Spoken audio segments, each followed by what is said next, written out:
Bapak tahu nih sekarang mana yang teman, mana yang bukan sekarang? Sekarang, sangat tahu. Jadi selama ini saya berteman dengan orang yang tidak pantas saya temani seharusnya. Harta dan jabatan seketika terenggut dari sosok Antasari Azhar selepas kasus pembunuhan pengusaha Nazruddin Zulkarnain mencuat.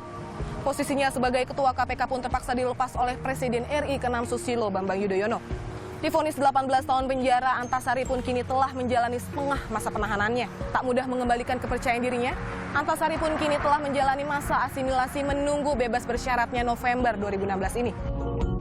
Namanya pernah menjadi sorotan saat menduduki jabatan tertinggi di Komisi Pemberantasan Korupsi. Di bawah kendalinya, lembaga anti rasuah berkiprah cemerlang.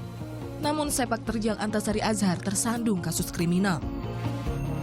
8 tahun Antasari menghabiskan kehidupannya di dalam lapas. Kini pria yang mengawali karir sebagai jaksa ini tengah menunggu masa bebas bersyaratnya. Masa asimilasi diisi dengan bekerja di kantor kenotariatan. Bapak bekerja di kantor notaris, di mana kantor tersebut milik teman dekat Bapak sendiri. Itu gimana ceritanya Bapak bisa bekerja di sini? Direncanakankah sebelumnya atau gimana? Oh enggak, jadi begini. Saya emang dengan Pak Handoko notaris ini, itu teman baik sejak kuliah. Kami teman baik, artinya dulu itu sering belajar bersama dan lain-lain. Kemudian pisah setelah kami sama-sama lulus sarjana hukum. Beliau rupanya ambil kuliah notaris.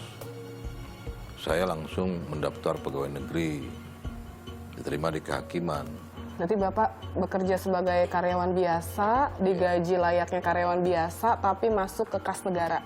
Iya, mungkin saya lebih kecil daripada karyawan biasa. Tapi itu sudah MOU yang dilaksanakan antara LP dengan Pak Handoko. Jadi sudah 6 kali saya nyetor ke kas negara. 6 kali. Dan bisa dibilang hasilnya belum seberapa dibanding gaji Bapak dulu. Iya, dulu saya ketua KPK, saya jujur aja. Waktu saya ketua KPK itu gaji 62 juta, ya kan? 62 juta itu pada setiap kesempatan ceramah atau apa saya paparkan, transparansi publik kan. Jangan orang menganggap bahwa ketua KPK itu hidup bermewah-mewah. 62 juta kelihatannya memang seger, tapi ada potongan pajak progresif 15%, tinggal sekitar 40-an, 45 juta. Nah, semualah di situ, bensin, untuk telepon, air, kita nggak beri tunjangan-tunjangan seperti itu. 8 tahun menghuni lapas membuka mata Antasari Azhar tentang orang-orang di sekelilingnya. Selama Bapak ada di dalam lapas, mungkin teman-teman dekat Bapak terdahulu pernah nggak ada yang jenguk gitu, menanyakan kabar?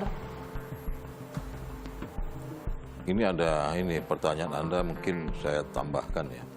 Bukannya teman, anak buah, ya kan? Kerabat. Iya, koleha, kerja gitu kan. Alhamdulillah, belum. Belum. Kurang lebih 8 tahun. Terus Bapak menyikapinya gimana? Jadi Ya, apa? mungkin saya dianggap sudah virus kan. Jadi Orang bermasalah kan. Bapak tahu nih sekarang mana yang teman, mana yang bukan sekarang. Sekarang, sangat tahu. Jadi selama ini saya berteman dengan orang yang tidak pantas saya temani seharusnya.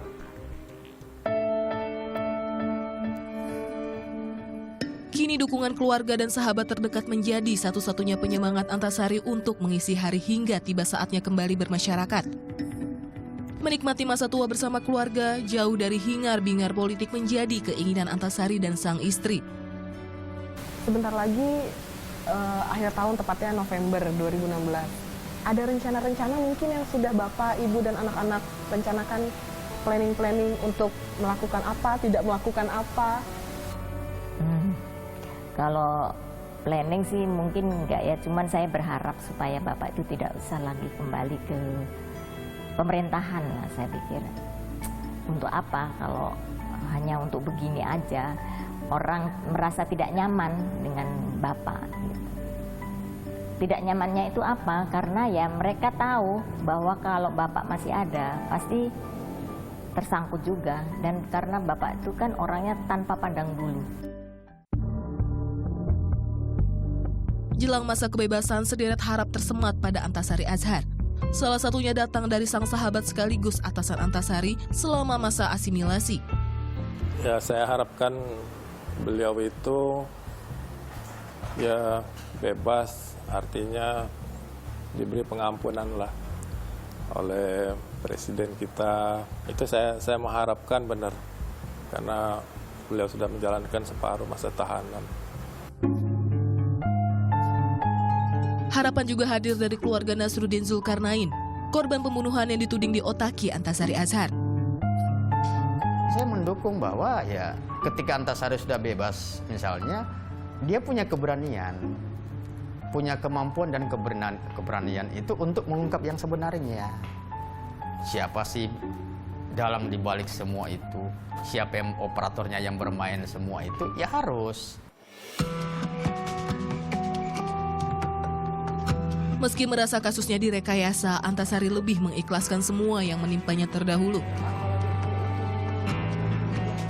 Bapak tadi beberapa kali bilang, cukup jangan ganggu saya dan keluarga saya lagi, gitu.